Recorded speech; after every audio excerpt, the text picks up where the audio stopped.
The first time Quinn Sutter crossed paths with the Brandt family, the girl was dragging Quinn's entire tray of glasses down onto the barroom floor at 2 a.m, laughing like the sound of breaking glass was the sweetest music she'd ever heard. That, Quinn would later understand, said just about everything about the night that was going to change her life. Quinn was 27, a late-shift waitress at the Copper Lantern in South Boston, with messy brown hair tied back in a hurry, hands rough from carrying trays, and gray eyes that stayed watchful the way they do in someone who's had to look after herself for a very long time. She wasn't rich. She had nobody waiting at home except a sick 16-year-old brother, and she'd never once thought her kindness could cost her so much. The drunk girl was far too young, her expensive silk dress stained, her makeup running, mumbling that her brother would literally kill someone. Quinn just took it for drunken nonsense. She had no idea she'd just lifted up the little sister of Alexander Brandt, the 34-year-old man whose real name the whole Boston waterfront only dared to whisper. With his ash-blonde hair cut clean, a thin scar through his left eyebrow, and a voice so low he never once needed to raise it to make people afraid. Quinn couldn't afford a cab. Her shift had just ended. Her brother was waiting, but she still couldn't leave a stranger collapsed on the curb. So she walked the girl back to her cramped little apartment, never knowing that 3 black SUVs were quietly trailing every street behind her. She thought she was just taking a drunk girl home. She didn't know she'd stepped straight into the world of a man who'd long forgotten kindness even existed. If you love stories where unexpected kindness changes the course of someone's life, hit that like button to support the channel. Don't forget to share this video with anyone who needs to believe good people are still out there. And subscribe so you won't miss the next part of this story. The girl staggered, leaning almost all her weight against Quinn's shoulder, her high heels dangling from one finger because she had stubbornly taken them off 2 blocks earlier, her mouth endlessly rambling about some man named Marcus who had promised her the whole sky and then vanished in the middle of the party as if he had never existed at all. Quinn murmured along just to get through it, one hand gripping the girl's waist tightly, the other carrying the heavy designer handbag that Quinn guessed was worth more than an entire month of her wages. The night wind blew in from the harbor, bitterly cold as it slipped through Quinn's thin, worn coat. But the girl beside her didn't seem to feel it at all. She kept giggling, then sniffling, the 2 moods taking turns like broken traffic lights. "He said I was special," the girl whispered, her head dropping against Quinn's neck. "People always say that before they leave." Quinn didn't answer. She had heard that sentence too many times in her life, from other people's mouths, and sometimes from her own, to know that no comfort was strong enough to patch what had just torn open. "Watch the puddle," she only said, pulling the girl slightly to the side just in time before those bare feet stepped straight into it. The girl looked down at the puddle, reflecting the weak yellow light, then looked up, her tear-blurred eyes suddenly strangely serious. "You're too kind," she said, her voice growing hoarse. "Kind people usually get hurt." Quinn let out a small laugh, more tired than amused. "Then I guess I'm in for some bad luck." In her head, a familiar voice rose again, the voice that had followed her for years, asking why. Why was it always her? Why couldn't she just turn her back and walk away like any normal person would? She could have called the manager, could have left this girl with the club security, could have gone straight home, where Eli was waiting with a lingering cough and an inhaler nearly empty. But every time she saw a human being collapse with no one coming to help, something inside her chest ached, an old memory she had never told anyone about, from one rainy night when she was 16, when she herself had sat curled up by the roadside waiting for a hand that never came. Maybe that was why. Maybe she helped strangers back onto their feet, just to prove to herself that the world wasn't entirely a place where people left one another to fall. "We're here," Quinn said, stopping in front of the old brick building with cracked steps and a cloudy glass door that was always stuck at the bottom corner. She dug through her pocket for the key while keeping the girl from sliding off her shoulder. "What's your name, so I'll know who to scold tomorrow morning?" The girl smiled dreamily and was about to speak, but at that exact moment, the empty street was suddenly flooded with a cold white light sweeping across both their faces. Quinn looked up, her hand still wrapped around the key ring. 3 black cars, large and gleaming, pulled up tight to the curb and stopped sharply in a perfect line, their engines still running with a low, heavy growl, like animals snarling in the dark. No horn, no words. Only dark windows reflecting the image of a thin waitress standing frozen on the steps. And beside her, the drunken girl had suddenly gone silent, her hand gripping Quinn's arm so tightly it hurt. "Oh no," the girl whispered, her voice suddenly terrifyingly sober. "They found me." Quinn felt her heart pound up into her throat, though she still hadn't had time to understand what was happening, hadn't yet had time to know that her life had just turned onto a road from which there would be no going back. The door of the middle car opened without a sound, and a man stepped out with the manner of someone who had never once needed to hurry for anything in his life. He was tall, wearing a charcoal sweater that held the breadth of his shoulders, his ash-blonde hair neatly cut beneath the streetlight, and when he lifted his head, Quinn saw a thin scar crossing his left eyebrow, a mark that made his already cold face even harder to read. He didn't look at her first. His gaze slid over the drunken girl leaning against Quinn's shoulder, stopped there for a moment, and in that extremely brief instant, something very much like relief flickered through his eyes before vanishing, so quickly that Quinn wondered whether she had imagined it. Only then did he turn to her. "I'm here to pick up my sister," he said, his voice deep and even, low enough that Quinn had to hold her breath to hear it. Yet that very softness was more frightening than any shout could have been. Quinn should have been afraid. Some rational part of her was screaming that this was the moment to step back, let go, bow her head, apologize, and disappear into the building. But she had been standing for 10 straight hours, her legs numb, her back aching as though it might break. And in her coat pocket was Eli's last message asking when she was coming home, so her fear had gone dull, worn down by exhaustion, until she simply looked straight at him and said, "Then you should teach your sister not to drink, until she can't stand in a strange city." The man went still. Not much, just the faintest narrowing of his brow, as if it had been a very long time since anyone had dared answer him that way. "Do you know who you just brought home?" he asked, each word distinct. Not really a question, but more like a warning wrapped in velvet. Quinn glanced down at the girl trembling beside her, then looked back at him and shook her head. "I know she was drunk. No one came to get her, and it was cold. As for who she is, I don't care," she said, her voice hoarse with exhaustion. "I don't ask people their names before I help them." Something changed in his eyes when he heard that. A flash of surprise quickly pressed back behind his calm exterior. He stepped forward once, and Quinn realized 2 other men in black had quietly gotten out of the cars, standing a few steps away, their hands folded in front of them, motionless as statues. "My name is Alexander Brandt," he said, "and the girl you're holding up is Nadia, my sister, the only person I have left in this world." He let the sentence hang in the cold air long enough for Quinn to feel the weight of it pressing down. She didn't know what the name Brandt meant around the harbor, didn't know that people only dared whisper it behind closed doors, but she didn't need to know in order to understand that the man standing before her was someone used to seeing others bow their heads. "How did you find this place?" she blurted out, because that was the only thing her worn-out mind could hold on to. For the first time, one corner of his mouth lifted halfway, not quite a smile. "Her phone was dead all evening," he replied.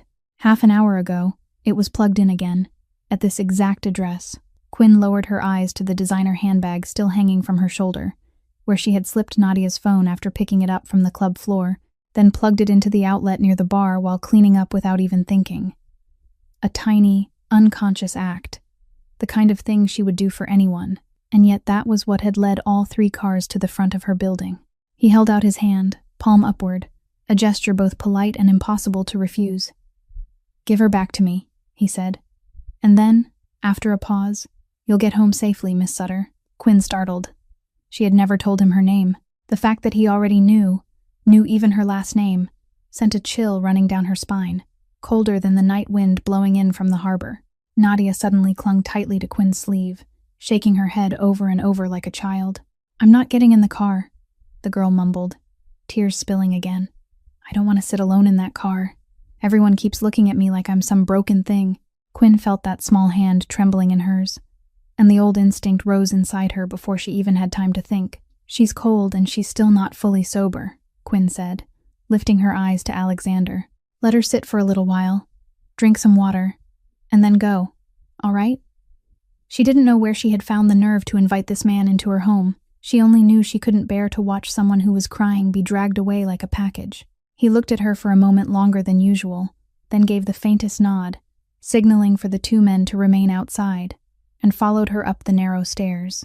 Quinn's apartment was so small, it was almost just one room, with paint peeling from the walls in patches, an old sofa covered with a mended blanket, a few mismatched cups turned upside down on the kitchen rack, and the faint smell of cold medicine lingering in the air. Alexander stopped at the threshold, and Quinn saw his eyes move slowly around the room, not with contempt, not with pity, only with careful observation, as though he were reading an entire story from those cheap things that had been kept clean. She helped Nadia sit down on the sofa, poured her a glass of tap water, pressed it into her hand, then knelt to remove the remaining shoe still dangling there. Just then, from the small room inside, came a cough, dry and lingering, the kind of cough that belonged to someone whose lungs refused to cooperate. Quinn snapped her head up, and for the first time that entire night, her face revealed something truly vulnerable, a worry she couldn't hide. "Are you okay, Eli?" She called toward the room, trying to keep her voice gentle. A faint answer came back that he was fine, that she should just leave him alone. And Quinn exhaled, her shoulders dropping for one beat before she forced herself to stand. When she turned back, Alexander was looking at that closed bedroom door with an expression she couldn't read. He reached into his coat and took out a stack of cash, thick and crisp, then placed it on the rickety wooden table between them. "For the trouble I caused," he said, "and for your kindness, consider us even." Quinn looked at the money, then at him, and something inside her hardened. She knew that money could pay for Eli's medicine for months, could mean an entire winter without having to choose between heat and food. She knew that, and because she knew it, she couldn't accept it. "Put it away," she said, her voice even but unshakable. "I don't help people for money." Alexander looked up, and this time, the surprise in his eyes came too quickly for him to suppress. In his world, a world where everything had a price, where every act of kindness was an investment waiting for repayment, perhaps it had been a very long time since anyone had refused his money, especially not a girl living in an apartment where that amount could change an entire life. "Everyone needs money," he said, almost like a challenge. Quinn picked up the stack of cash and placed it back in his hand, her fingers brushing for the briefest instant against his cold palm. "Need doesn't mean I'll take it," she replied. "I helped your sister up because she fell. Not for anything else. She's safe now, and that's enough." Alexander stood still for a long while, the money resting in his hand, and Quinn had the feeling that he was looking at her as though she were something he had never encountered before and didn't know how to classify. At last, he put the money away and helped Nadia stand, the girl now drowsily leaning against his shoulder in quiet obedience. Before stepping out the door, he stopped, pulled an ivory white business card from his wallet, with only one name and one line of numbers printed on it, and set it down exactly where the stack of cash had been. "If you ever change your mind," he said, his eyes still on her, "or if there ever comes a day when you need something kindness can't buy." Then he left, and the small room sank back into silence, with only the white business card lying alone on the table, like a promise or a threat Quinn couldn't yet name. Morning came to Quinn in the familiar way it comes to people who work night shifts, meaning far too soon and with far too little sleep, pale sunlight slipping through the dusty window while her head was still buzzing. She made weak coffee in the tiny kitchen, intending to call the hospital and ask for one more extension on the medical bill she had been putting off for months, the debt hanging over her and her brother like a blade. But when she called the billing office, the woman on the other end paused for a moment, then said in a polite voice, touched with confusion, that Eli Sutter's account had been paid in full early that morning, that there wasn't a single dollar left outstanding, and that even his treatments for the next 6 months had been paid in advance. Quinn stood frozen in the middle of the kitchen, the hot coffee trembling in her hand. She asked who had paid it, and the woman only replied that the payer had requested to remain anonymous. But Quinn didn't need anyone to say the name. She already knew. A wave of emotion surged through her chest, and what surprised her most about herself was that it didn't feel like gratitude at all. It was anger, hot and burning, rising all the way into her throat. That man had stepped into her home for less than one night, had seen the peeling apartment, and heard her brother's cough, and within a few hours he had dug up Eli's name, the hospital's name, the amount owed, everything, then wiped it clean, as if brushing away a speck of dust. He hadn't even needed her permission. Quinn understood very clearly that in order to know all of that after only one night, he must have had people investigate her the moment he left her door, perhaps even before the 3 black cars had disappeared at the end of the street, and the thought that her private life could be opened so easily made her feel colder than the generosity itself. To him, it was kindness. To her, it was his way of saying that everything and everyone could be bought, including the self-respect she had struggled to protect for so many years. The creak of the bedroom door opening cut through her thoughts. Eli appeared, his hair a mess, dragging the blanket behind him, but his cheeks were rosier than they had been on most mornings, and his cough had become much less frequent. "Quinn, I feel a lot better," he said, dropping into a chair and reaching for the cereal box. "Last night I slept straight through until morning. I didn't wake up once because I couldn't breathe." Quinn looked at her brother, and the anger inside her loosened for one beat, giving way to something even stronger. She stepped over, placed a hand on his forehead, then ruffled his messy hair, ignoring Eli's protest. "Good," she said, her voice softening. "I'll make pancakes today. We'll celebrate a morning without coughing." Eli cheered, his eyes lighting up in the way only a teenager's eyes can, and for a few brief minutes, amid the smell of slightly burned butter and the sound of the boy chattering about a video game he wanted to play, Quinn almost forgot about the white business card still lying on the table from the night before. Almost. Because while Eli was busy with his plate of pancakes, her eyes drifted back to it, to the raised name and the silent line of numbers, and the anger began to smolder again. She couldn't let this pass. She couldn't live under a debt she had never agreed to borrow, couldn't let her brother get better because of money whose source she didn't understand, couldn't allow a stranger to step in and rearrange her life as if she had no right to speak. She wiped her hands on her apron, picked up the business card, ran her finger over the raised name Alexander Brandt, and a decision hardened inside her. She would find him. She would pay back every dollar, or at least look him straight in the eye and tell him that there were things money couldn't buy, and her dignity was one of them. The address on the business card led Quinn to a restaurant on the edge of the Harbor District, a red brick building with an aging brass sign discreetly engraved with the word Brandt, the kind of place one had to know about in advance to find. She arrived late in the afternoon, just before the restaurant opened, and a large man stopped her at the entrance with a searching look. But when she showed him the business card and said her name, something in his manner changed, and he quietly led her inside. Alexander was sitting at a table at the far end of the room, with several files and a cold cup of coffee in front of him.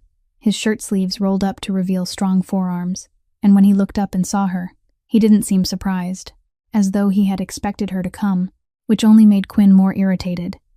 She walked straight to the table and slapped down the paper she had printed from a computer at the public library, the statement showing that the hospital bill had been paid. "You take this back," she said without circling around it. "I'll find a way to repay every dollar, no matter how long it takes." Alexander looked at the paper, then at her, and the corner of his mouth lifted into that half-smile she had seen the night before. "People usually say thank you," he said, his voice still deep and slow as always. Quinn didn't blink. "People usually don't pay money to buy my conscience," she shot back at once, and the room seemed to thicken in that moment. She saw the doorman's body stiffen slightly, perhaps unaccustomed to hearing anyone speak to his boss in that tone. But Alexander only leaned back in his chair, his head angled slightly, watching her with a new kind of attention, as though she had just become more interesting than he had expected. "I didn't buy anything," he said. "Your brother needed treatment. I had the ability to pay for it, so what's wrong with that?" "It is wrong," Quinn said, placing both hands on the table as she leaned forward. "It's wrong because you didn't ask me. You dug up my brother's name, the hospital, the debt, everything, in one night, then made a decision for me as if my life were some problem you could solve, and then fold away. You think money can erase the feeling of having a stranger turn over every page of your life?" There was a moment of silence, and in that silence, Quinn noticed his right hand move slightly, his thumb unconsciously touching the old watch on his left wrist, a worn mechanical watch with scratched glass, completely out of place against his polished appearance. He turned it lightly once, as though following a habit buried deep in him, then seemed to realize what he was doing and stopped. "You're right," he admitted, and the honesty in those words made Quinn falter slightly. "I didn't ask you. In my world, people don't ask, they act, and most people are grateful for that. You're the first person to come all the way here to be angry at me for helping." Quinn swallowed, her anger still there, but shaken a little by the fact that he hadn't denied it. "I don't need anyone to rescue me," she said, her voice softer. "I've taken care of myself and my brother for years. I don't want to owe anyone, especially not a debt when I don't know what I'll be expected to pay it back with." Alexander looked at her for a long while, and this time his gaze no longer carried that cold scrutiny, but something almost like curiosity, almost like respect. "You don't owe me anything," he said at last. "There are no conditions, no price here, but I won't take that money back. because taking it back would mean letting a child suffer just to satisfy both our pride, and I won't do that." Quinn opened her mouth to argue, but realized she didn't have an answer sharp enough to fight against that, and she hated the feeling of being cornered by the very kindness she was trying to doubt. She picked up the paper, folded it, and said that in that case, she would repay him her own way, little by little, whether he accepted it or not, then turned and walked out, leaving behind a man silently watching her go, his fingers once again finding their way back to the old watch on his wrist. 3 days later, at the beginning of the evening shift, while the copper lantern was still quiet and nearly empty, Quinn was polishing glasses when she looked up and almost dropped the towel in her hand. The girl standing at the door looked completely different from the one Quinn had helped home that night. Her hair neatly pinned up, wearing a simple sweater and jeans, her face clean and her eyes clear. But Quinn recognized her at once. It was Nadia. The girl stepped inside with a hesitation, rarely seen in someone born into wealth, both hands clasped tightly together, then stopped in front of the bar. "I'm sorry," the girl said before Quinn could even open her mouth. "I know you work here because I left my coat behind that night, and my brother sent someone to pick it up, and they mentioned the name of the place. I'm not here to cause trouble again. I only came to say thank you, properly, because I wasn't proper at all that night." Quinn stared at her in surprise, then couldn't help smiling, because that clumsy sincerity made her like Nadia almost immediately. She poured Nadia a glass of lemonade, told the girl to sit down, and that was how they began to talk, first with polite little exchanges, then gradually with things that were more real. Nadia, it turned out, wasn't the spoiled young lady people might easily imagine, but a strangely lonely 23-year-old girl who had grown up in a world full of guards and almost empty of people who were truly there for her. "He wasn't always the way he is now," Nadia said softly, both hands wrapped around the glass, when the conversation accidentally touched on Alexander. "When I was little, Sasha used to laugh all the time, you know. He once wanted to be a chef. Can you believe that? My brother, the man everyone is afraid of, used to stand in our parents' restaurant kitchen for hours just to learn how to make soup properly." Quinn fell silent, because that image felt so far removed from the cold man she had just met. "My parents died when I was only 10, Nadia continued, her voice sinking lower, her eyes staring into empty space. "I don't remember exactly what happened. People kept it from me. But I remember that after that night, Sasha never laughed the same way again. He was only in his 20s, but he had to carry everything. Me, my father's business, all the people who depended on our family. He turned into the person you see now, cold, hard, letting no one get close, and I think he did it so no one could hurt him ever again." Quinn felt something soften inside her chest. The anger she had carried these past few days over the money and the digging through her private life suddenly became more complicated, because now, behind that cold face, she had begun to see a human being. "He kept that restaurant, you know," Nadia said, almost in a whisper. "It's the only place my parents left behind that had nothing to do with the other things. He could have sold it a long time ago. It doesn't make any profit. But he's never sold it. And sometimes late at night, he still goes down there and cooks alone. I think that's the only way he still remembers who he used to be." Quinn looked at the girl in front of her, the girl who carried the Brandt name but longed for something as simple as having someone listen. And she suddenly understood why Nadia had drunk herself to collapse in a strange bar, why the girl had clung to Quinn as if clinging to a piece of wood in the current. "Thank you for telling me," Quinn said gently, placing her hand over Nadia's for a moment. The two girls sat there for a long while after that, one the daughter of a powerful family and the other a poor waitress, talking to each other about things that had nothing to do with money or status. And when Nadia left, she hugged Quinn tightly, promised she would definitely come back. And for the first time in a very long while, Quinn felt as though she had just gained a real friend, even though that friend came from a world Quinn knew she didn't belong to. The invitation came at the end of that week, through a brief message from the number printed on the business card, saying only that he wanted to invite her to dinner at the restaurant on Saturday night, after the restaurant had closed, and that she could refuse if she wanted to. But he hoped she wouldn't. Quinn meant to text back a refusal 3 times, her finger resting on the screen, and then pulling away again. But in the end, curiosity, or perhaps something she didn't yet want to name, won. She asked Mrs. Esther to watch Eli for one evening, put on the nicest dress she owned, and went there. The restaurant was completely different from the way it looked during the day. The lights had been lowered into a warm glow. Every other table was empty, and only one table near the kitchen had been set for two. Alexander was standing behind the open kitchen counter, his sleeves rolled high, stirring a pot of something that gave off a fragrant steam. Quinn stopped at the door, because this image was so far removed from the man who had stood among 3 black cars that night. "I cooked it myself," he said, without looking up, as if he had guessed her surprise.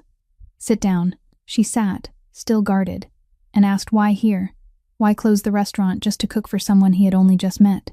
Alexander ladled the soup into 2 bowls, brought them over, set them on the table, then sat across from her.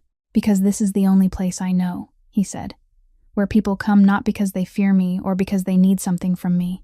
He looked around the room, his eyes stopping on the old photographs hanging on the wall, photographs Quinn was only now noticing, of a young couple standing in front of this very restaurant many years ago. "My parents opened this place when they first came here," he said quietly. "They had nothing but a few old recipes in their hands. Everything else my family had later. I'm not proud of it. But this restaurant is different. This is the only part of me that still feels clean. And I keep it because when I stand in this kitchen, I'm still my parents' son, not the name people whisper out by the harbor." Quinn picked up her spoon, tasted the soup, and it was so good that she had to pause for a beat. A simple warmth that tasted nothing like what she had imagined a man like him would cook. "You said this was a table with no debts," she said, repeating the words he had written in his invitation. "A table where no one owes anyone anything." "Exactly," he replied, his eyes meeting hers, "not to repay a favor, not to buy anything, just 2 people sitting down to eat together. Can you do that?" Quinn realized she was smiling, and she allowed the caution in her heart to ease a little. They ate, and they talked, and the stories flowed out more naturally than either of them had expected. She told him that she had once studied nursing, had once dreamed of caring for the sick, had almost finished her 2nd year when her mother fell ill and then died. Her father left, and she had to leave school to work and raise Eli when he was still only a little boy.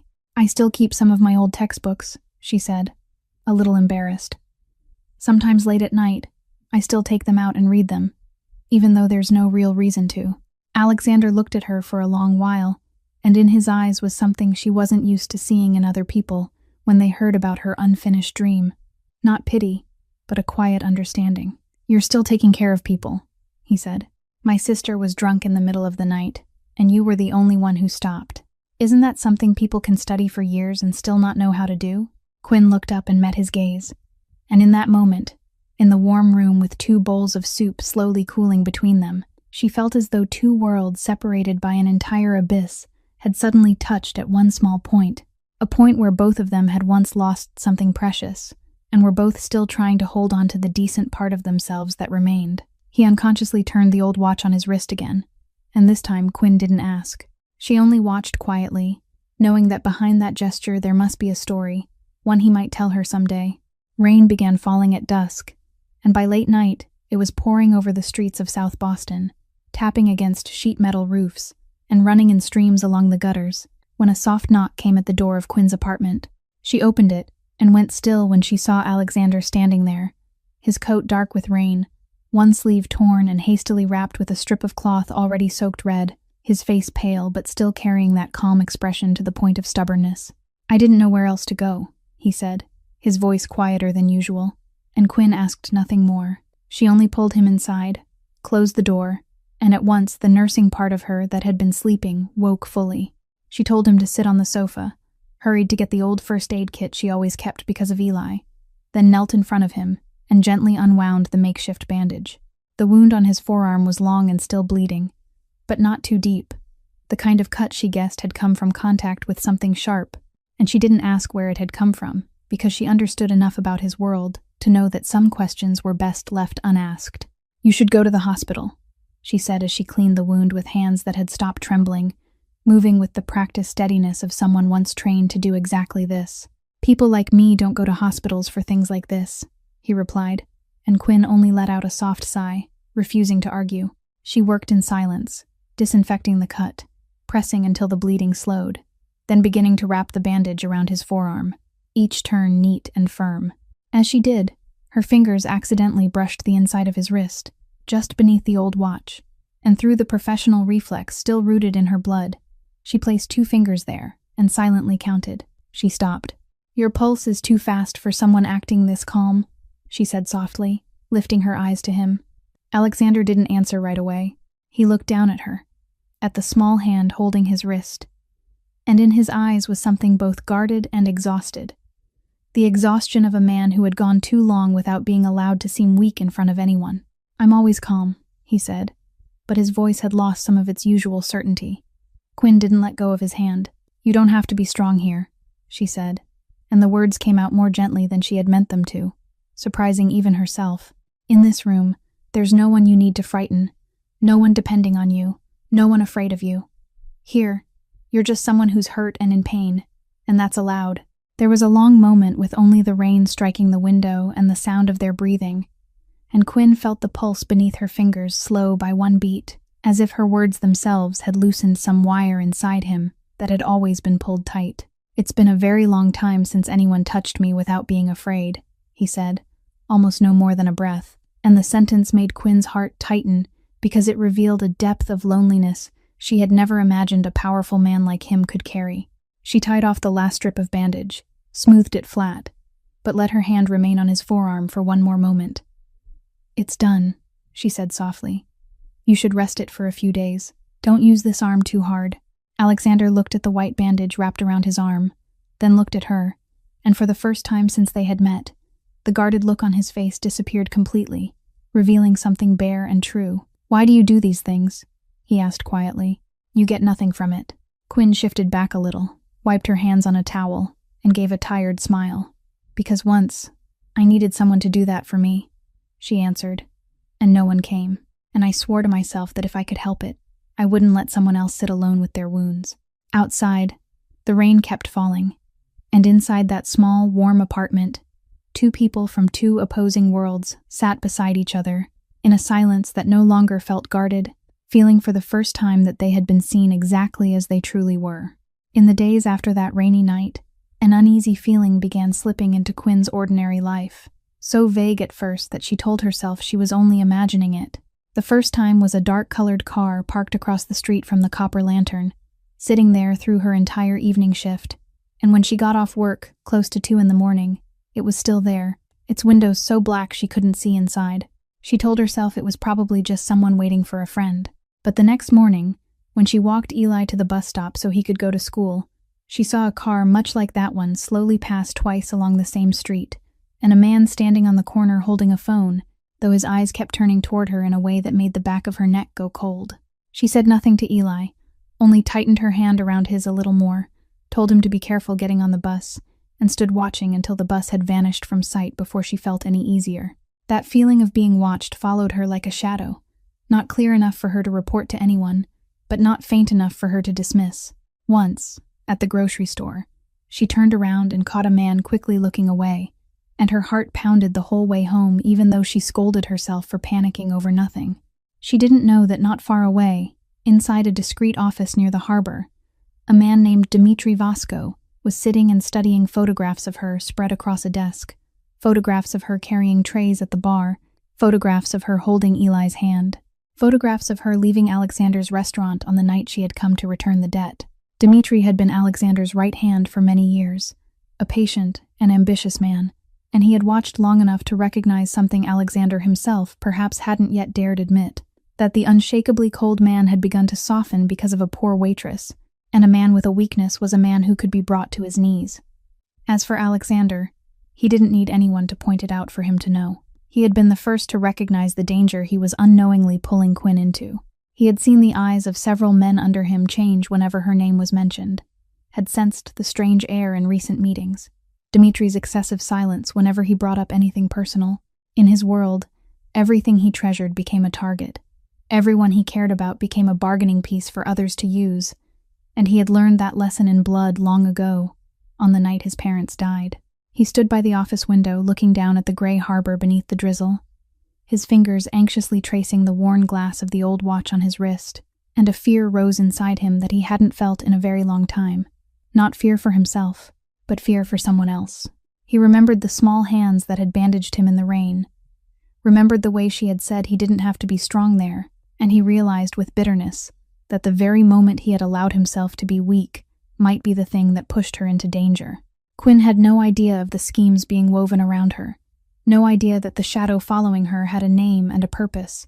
No idea that the two worlds she thought had only lightly touched had in fact begun colliding in a way that could crush her.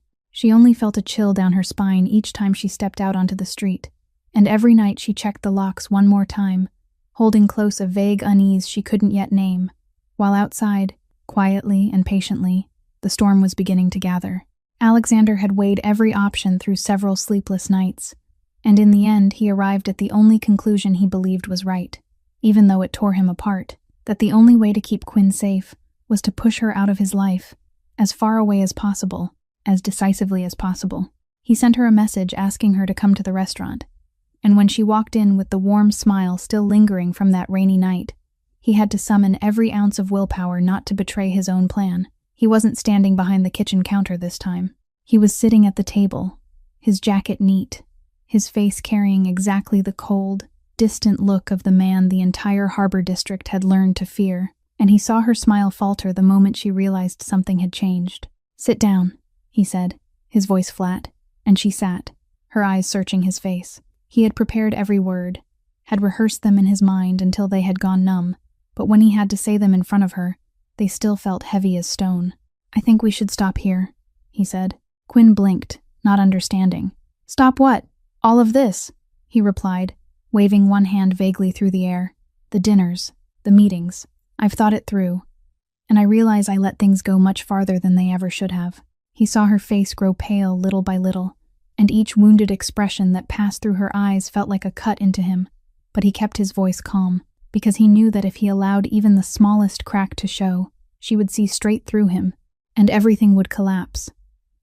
"I don't understand," Quinn said softly, her hands clasped tightly together on the table. "That night, when you came to my apartment, you said it had been a long time since anyone touched you without fear. I thought." He didn't let her finish. "You helped my sister," he interrupted, "and I repaid you by taking care of your brother. That was a fair exchange. Nothing more and nothing less. Don't mistake my gratitude for anything else." The words hung between them, cold and sharp, and he saw her gray eyes glisten for a moment before she managed to hold it back. "Then what am I to you?" she asked, her voice trembling slightly, though she still tried to keep herself upright. Alexander looked straight into her eyes, and he said the sentence he knew would kill whatever trace of hope remained, the sentence he hated bitterly but believed was necessary. "You're only a debt that has already been paid," he said. "Nothing more." He saw those words land on her like a blow, saw her shoulders shrink slightly, saw the way she drew in one trembling breath, and then forced herself to lift her head. For a long moment, she only looked at him, as though searching that cold face for some trace of the man who had sat while she bandaged his wound, the man who had confessed his loneliness in the rain, but he had locked everything away behind a mask of ice and let nothing show. "I understand," she said at last, her voice so composed that it hurt him more than if she had cried. She stood, smoothed the front of her dress, and looked at him one final time. "Thank you for being direct," she said. "At least you didn't leave me guessing." Then she turned and walked toward the door, her stride straight and proud even though he knew something inside her had just broken. And when the restaurant door closed behind her, Alexander remained alone in the empty room, his hands clenched so tightly that his knuckles had gone white. He told himself he had done the right thing, that keeping her safe mattered more than keeping her beside him, that this pain was a worthy price if it meant she could live peacefully beyond the reach of his world. But when he lifted his hand to turn the old watch on his wrist, he realized his hand was shaking, and for the first time in many years, the calm he had always prided himself on had completely left him. 2 days later, a thick envelope was slipped under the door of Quinn's apartment, with no courier, no note from the sender, only a large stack of cash inside, and a piece of paper bearing a neat handwritten line saying that this was for her and her brother to start over somewhere else, and that it would be best if she didn't come looking for him again. Quinn sat staring at the envelope for a very long time on the rickety wooden table, and what surprised her about herself was that this time she didn't cry, nor did she get angry in the impulsive way she had before. Instead, a cold calm rose inside her, a hard and steady resolve.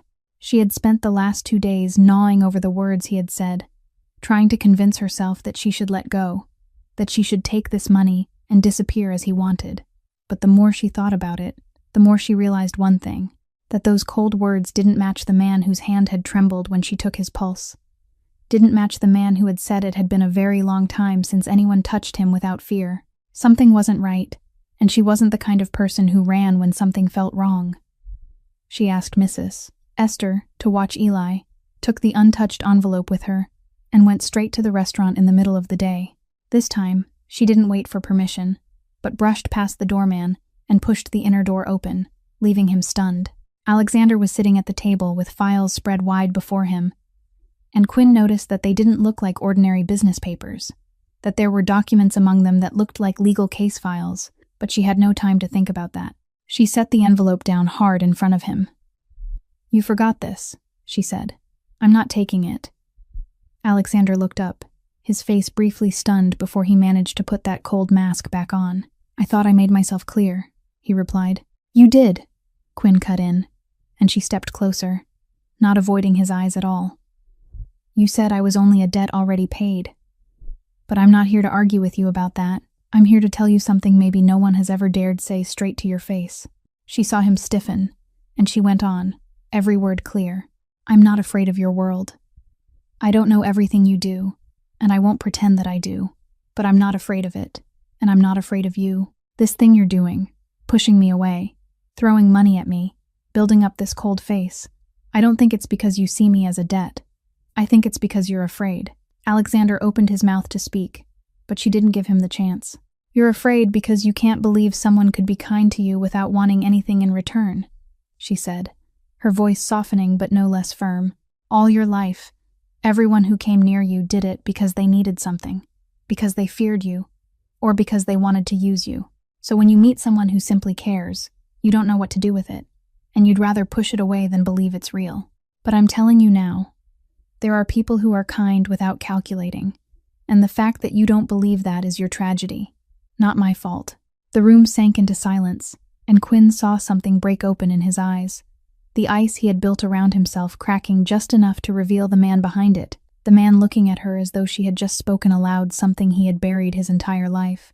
She pushed the envelope a little farther toward him. "I don't need your money to start over," she said. "I need to decide my own life. And I've decided I'm not running." Then she turned to leave, but just before she reached the door, she heard him call her name, softly, almost dissolving into the air. And when she looked back, she saw him rising to his feet, one hand resting on that stack of legal documents, his face carrying an expression she had never seen before, as if he wanted to say something, and was fighting himself at the same time.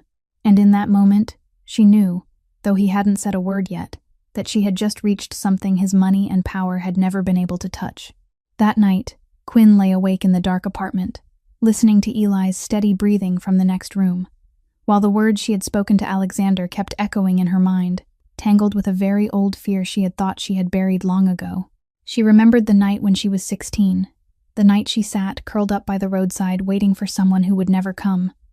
Remembered the feeling of being left behind, the feeling that had taught her it was best never to rely on anyone, never to let herself need another person so much that they could wound her by walking away.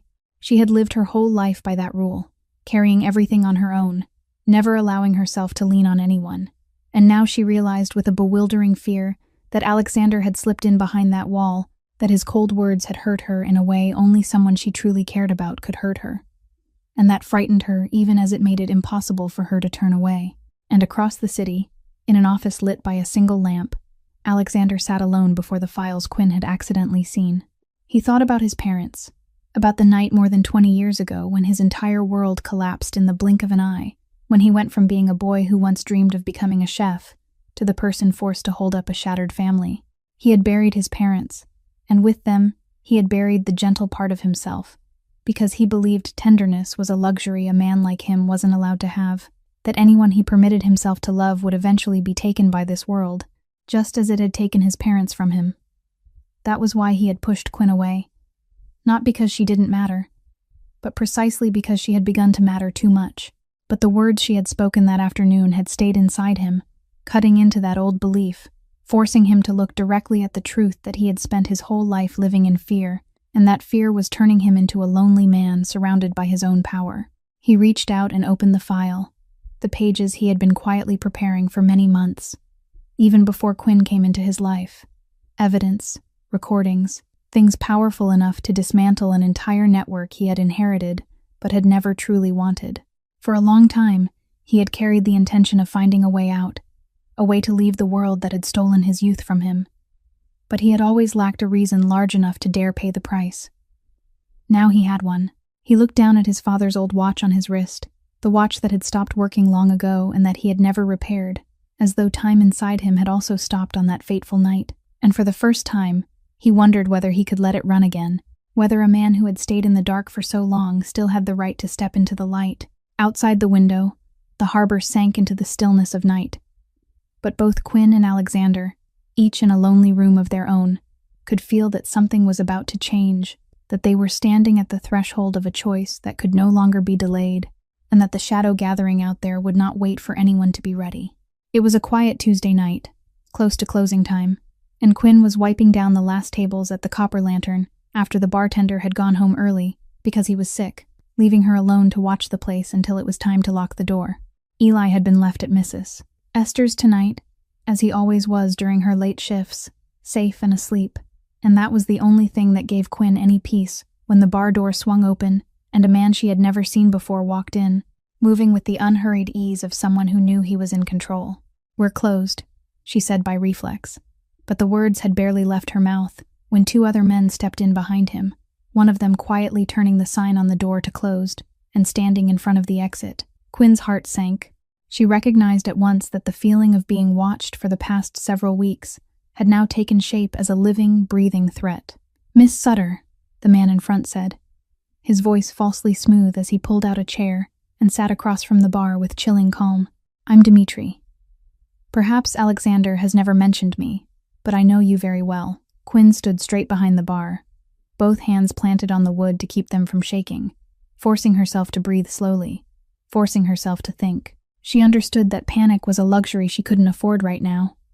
"What do you want?" she asked, keeping her voice as calm as she could. Dimitri smiled, a smile that never reached his eyes. "I want to see Alexander," he said. "And you, lucky girl, are the reason he'll come.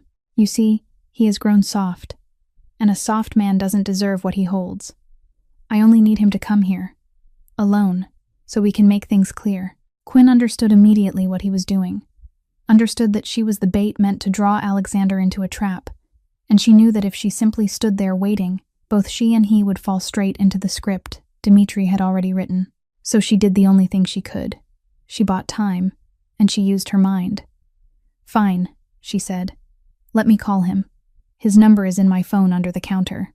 Dimitri waved his hand in permission, confident that he controlled everything, and Quinn bent down to get her phone. But instead of only calling Alexander, her fingers moved quickly and discreetly, making the call while turning on the recording function and sending a hurried location message to both Alexander and the emergency number she had saved. All within the few seconds her head was lowered. Then she pressed the phone to her ear, deliberately speaking the bar's address loudly and clearly, saying that someone named Dimitri was waiting for him to come, so that every word would be recorded. While they waited, she kept Dimitri talking, asking questions that made him boast, made him proudly spill out his ambition, every answer from him becoming one more piece of recorded evidence, and every passing minute becoming more time for help to draw nearer. She had learned from years of hardship that sometimes the only weapon of the powerless was calm and a clear head. And tonight, she used it with everything she had. "You expect Alexander to come here and bow his head to you," she said, wiping the bar as if this were an ordinary conversation, while watching every movement of the three men. "But you miscalculated one thing." Dimitri raised an eyebrow. "And what is that?" Quinn lifted her eyes and looked straight into his, and for the first time that night, she allowed a small smile to pass across her lips, a smile that made him falter slightly. "You think I'm his weakness," she said softly, "but maybe you don't understand that sometimes the thing that makes a man strongest is the very thing you mistake for his weakest point." And at that exact moment, from far away, the roar of engines echoed down the night street, growing closer and closer. The bar door burst open, and Alexander walked in, alone, exactly as Dimitri wanted. But from the very way he crossed the threshold, Quinn felt that something was different, a calm not belonging to a man who had fallen into a trap, but to someone who had already seen every move ahead. His eyes went to her first, one brief look, but enough for her to read the silent reassurance in it. and only then did he turn toward Dmitri, who was leaning back in his chair with a look of triumph. "You came," Dmitri said, rising to his feet. "I knew this girl would be able to pull you out from behind that cold shell of yours." Alexander didn't answer right away. He walked a few more steps inside, his hands loose at his sides, and Quinn noticed the fingers of his right hand lightly touch the old watch on his left wrist. Turning at once, that gesture, she now understood, was how he held back something rising inside him. He was anchoring his composure, forcing himself to keep that calm exterior, while a storm moved beneath it. "What do you want, Dmitri?" he asked, his voice still deep and even as always. "I want what should have been mine," the man replied, bitterness beginning to show in his voice. "I've stood behind you for years, doing the dirty work you didn't want to touch. And what did I get for it? You've grown weaker and weaker because of some girl carrying trays in a bar. It's time for things to change." Alexander listened quietly, and when Dmitri finished speaking, he only gave a faint nod, as if he had been waiting for exactly those words. "You're right about one thing," Alexander replied. "It is time for things to change.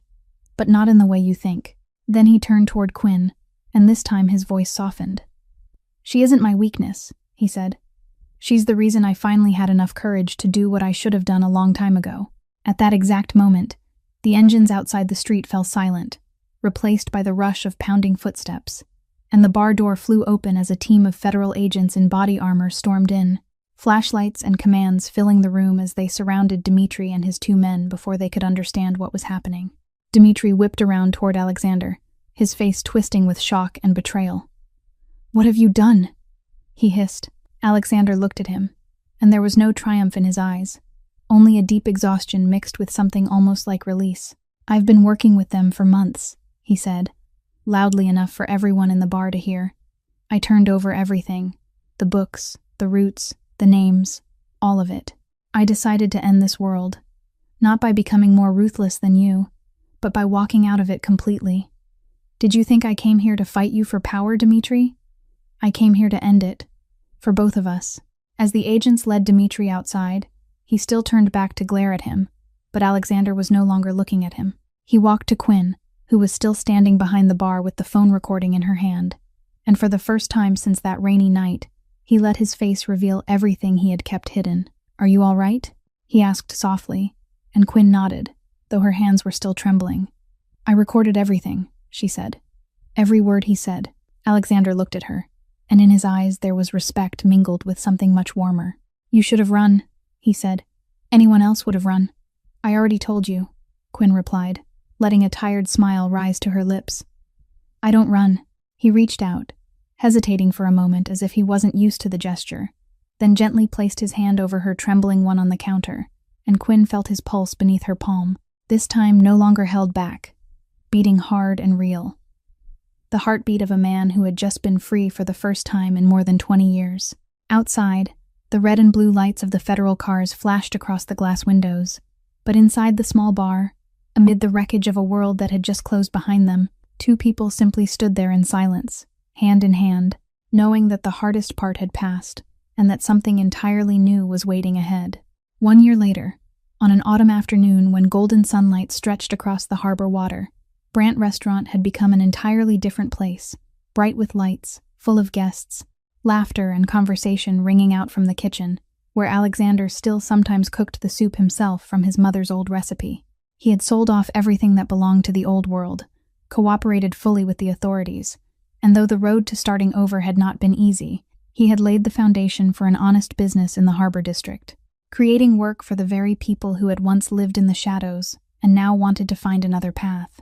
Quinn had returned to school, continuing the nursing program she had once been forced to leave behind, and this time nothing could stop her, because Alexander had quietly created a scholarship fund, and she was among the first to receive it, not as a debt, but as an investment in something good, exactly as she had once taught him. Eli was now a healthy teenager, much taller than before, the coughing fits of the past only a distant memory, and he often came by the restaurant to ask Alexander to teach him how to cook, calling him with the teasing familiarity of a younger brother. That afternoon, everyone gathered around a large table, and Nadia, who had become Quinn's closest friend, lifted her glass of water with a mischievous smile. "Do you still remember that fateful night?" Nadia said, her eyes shining. The The night I knocked over your entire tray of glasses onto the bar floor at 2 in the morning, I still feel guilty about it, honestly. But to tell the truth, if I hadn't been that drunk, how would we ever have gotten to today? The whole table laughed, and Quinn laughed too. The embarrassment and irritation of that night now transformed into one of the warmest memories of her life. When the gathering ended and everyone had gone home, Alexander took Quinn's hand and led her to stand by the railing, looking down at the water, and he removed the old watch from his wrist, his father's watch that had stopped running for so many years, which he had now taken to be repaired, so it was ticking again. He gently fastened it around Quinn's wrist. "I want you to keep it," he said softly. "It stopped running the night I lost everything. And it only started again after you came into my life." Quinn looked at the watch on her wrist, then, out of a deeply rooted habit from her training, placed 2 fingers against the inside of her wrist, just beneath the watch face, and counted her own pulse. This time it was beating fast, and she didn't bother pretending otherwise. She lifted her eyes to him, to the man whose name had once been spoken with fear across the entire harbor, now standing there with the gentle eyes of someone who had finally found his way home, and she understood that sometimes what saves a person is not power or money, but one small act of kindness without calculation, one hand reaching out in the dark without asking what it will receive in return.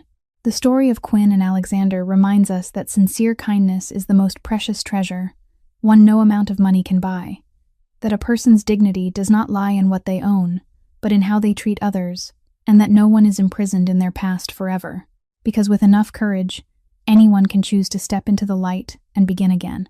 If this story touched your heart, please subscribe to our channel, like, and share this video so we can continue listening to many meaningful and captivating stories every day. How do you feel about Quinn and Alexander's story? Do you believe kindness can change an entire destiny? Please leave a comment sharing the feelings deep within your heart, because we always hope to hear your sincere thoughts. Thank you for taking the time to listen until the very last moment. May you and your loved ones always have abundant health, and may each passing day be filled with joy, peace, and happiness. Goodbye, and I'll see you again in the next videos.